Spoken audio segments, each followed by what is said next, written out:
without further ado, I'm just going to play the first, it's about 13 minutes or something of Basil walking around. It's not video, it's just audio. So, for people watching, I got some photos and stuff from Burning Man 2022, not from Basil. They're just stuff I found on the internet. So credit to those who, sourced the pictures there. But in any case, let me get right to it because this is a little bit of a longer report, but you'll get a feel. You'll feel like you're walking the desert at Black Rock City. So here we go. Without further ado, here's Basil from Burning Man. Hey everybody, this is your best buddy Basil. You may hear behind me the relentless, monotonous march of time that is the Burning Man late night small tent DJ sets. I am currently walking toward the zone of internet, the place where I will be able to send this message to you. I have recorded multiple messages, multiple things since I've been here, but those will air later. Here's the thing, folks. This has been a complete disaster, but in like a fun way. You know how like a lot of things in the Bible, they look like they're a complete disaster for like a very long time, and then suddenly it all makes sense. Well, I'm just currently waiting for the part where it all makes sense. Day one, didn't make it. Planning on being here Sunday. Unfortunate series of events concerning my vehicle and several vehicle-related incidents made it so I did not arrive here on the playa in the desert until Monday morning at about 4 a.m. Yes, the sun was rising, and it was a very interesting moment. Now, here's the thing. I'm going to tell you a story that includes lots of seeming disasters, but let me warn you, or perhaps relieve you, that each one of these disasters ends in something I think we can all agree is a positive note. Another note, I am now walking so far. There's so much walking. My neck hurts, my back hurts. I'm an old man who does a podcast. So if I sound out of breath, that is the case. I will also be walking by lots of camps and strange art projects. I think that's the word we're supposed to use, that have lots of different noises coming from them. Somebody just rolled up next to me on an electric bicycle, got off that bicycle. I thought they were looking for a confrontation with me. That was weird. I am now walking away. Does not seem like I was their target for attention. Now I'm walking by a generator. So exciting. So, first big whoopsie doodles. Problem with the old vehicle. The old solenoid. I stopped at a gas station, one of these gas stations way out there in the desert. On the way to Burning Man, they make about 99% of their hard-earned dollars during the Burning Man times. And stopped there, get some gas. Car wouldn't start back up. Trapped, way on the desert.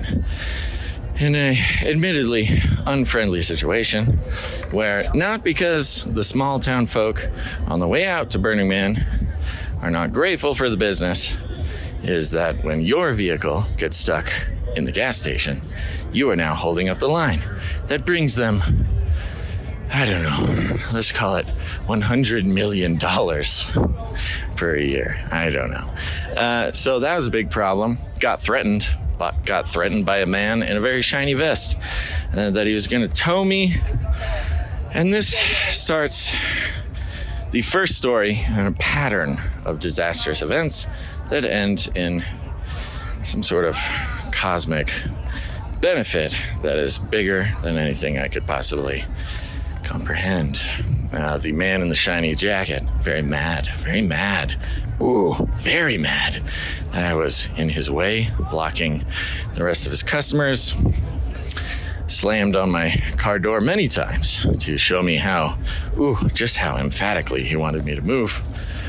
I did end up moving, but not until after.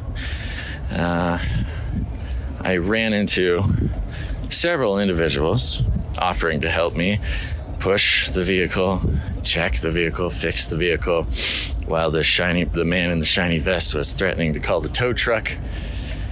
Pretty sure he did. But pretty much every single person in that encounter would ask me how many Burning Man I've been to and why I was going. Some version of those two questions.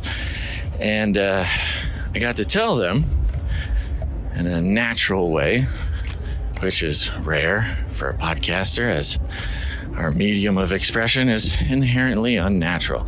But I got to tell them in a natural way that this is my third Burning Man, and I'm only able to come out here because of the people who support the podcast. Now, in my regular life, outside of Burning Man, regular life, if I tell somebody that I do a podcast, they could not care any less. I might as well have told them that I am a human being with hair. No further questions, no interest whatsoever. What a beautiful world we live in. But in these situations, people actually are interested, which is a novel idea for me, novel experience at least. And man in the shiny vest was walking towards me, and he said, I'm going to call the tow truck in 10 minutes. And I was there for 10 minutes, and I was trying to fix the car. It was not going well. And I had nothing left to do but to pray. I say, Lord, oh, please, I am so close. I am so close to this thing. Look, if you did not want me to come here, if this was not part of the plan, if I don't have something to do here, that's fine. I understand. Drastic measure making me break down right here, right before the entrance. But I get it. If I'm not supposed to go, I'll get the message. And the man in the shiny vest came up, knocked on the door. He says, I'm calling. His phone, he showed me his phone. The phone was ringing, was dialing a number. I said, okay. I rolled down the thing. And he told the tow truck to come there. Looks like something he does all the time, apparently. And then he asked me those two questions. Whoops, sorry. I almost got hit by two bikes. Totally normal situation. He asked me the same questions. Now, I thought this was an angry man who was just sort of earning his living, working. But apparently, he cares very much about the Burning Man thing. And he asked me, how many have I gone to? Why do I come? I said 3. And I said, well, I do a podcast. I'm a Christian. I'm very interested in the effects that specifically Burning Man, but transformative events as a whole have on the world and the future of society and humanity and what that means, not just for our lives in a practical sense, but what that means for our lives in a spiritual sense. And boy, oh boy, folks, did this guy have something to say. Now, I tried to record parts of this conversation, but it was a little strange. The situation was weird. I'm not sure if I actually caught it. Right now I'm recording on my phone, which is very easy, and also probably why the audio is not very good. But I tried to record it on my mobile podcasting rig, which takes a lot more time to set up. It's a long story. I don't know if I have that conversation, but this angry man in the vest who was about to tow me away and ruin the whole thing the second I opened up to him about the podcast, not just the podcast, but what we think about, talk about in the context of the creator of the universe and things like that. These are special little keywords, by the way, if anybody's out there, Christian keywords that will make people, I don't know, open up to you, even if they're not very interested in the, yes? Hold on. Internet. Somebody told me it's very close. 9:15. 9:15 on this road. So I just going That way. Just keep going that way. Thank you so You betcha. Look at that. I know where the internet is now. It wasn't easy. Okay, so there's that story. There's a whole beautiful thing. The Lord's doing great stuff. There's been multiple other disasters insurmountably thrown in my path that I will share with everybody. This note is very long. So I want to say this. I am now, it is 1 o'clock, Tuesday morning. This is the first time I've been able to send anything out of this desert, of this whole thing. I will be sending more messages. I was hoping that the Starlink, Elon sent me a little robot. I have a Starlink in hopes that I would be able to do the show live Monday, Wednesday, Friday. That obviously is not going very well. I don't know if it will happen. I spent literally all today, Tuesday, all day. It's got to be 18 hours now. I've been going from place to place, talking to people, trying to set up my Starlink, sitting there, trying to set it up. It's not working. I finally, just about 45 minutes ago, met somebody who has their Starlink set up, and I have an appointment with them to try to get mine set up. We'll see what happens. But the promise of easy access Wi-Fi anywhere in the world, apparently it's not working out for me. The one guy that it doesn't work for.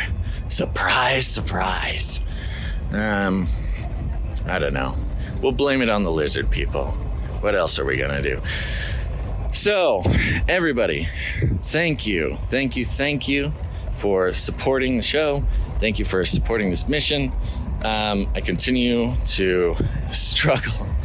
I mean, this is serious triage, folks. The one story that I told you is just scratching the surface. There's literally been 3 other of those situations that threaten to end the well-being of your best buddy here at Burning Man. But each and every one of those really has ended in, I don't know, just a really, I wanted to say miraculous, but it's just been a really incredible opportunity to just let God put in front of me what he is. I don't know. What's that saying? God tells his funniest jokes to his silliest clowns. That's me, folks. I'm here. I will continue to try to get a live link up to the show. I would really love to do a live show.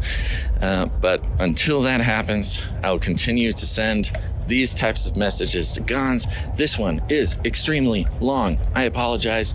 And I will put some more precise content in the future messages. All right, everybody. God bless you. Please pray for me. Please. Look, I'm here to do whatever I'm called to do. But it doesn't have to be so hard. Does it? Does it have to be this hard? Does it have to be this dusty?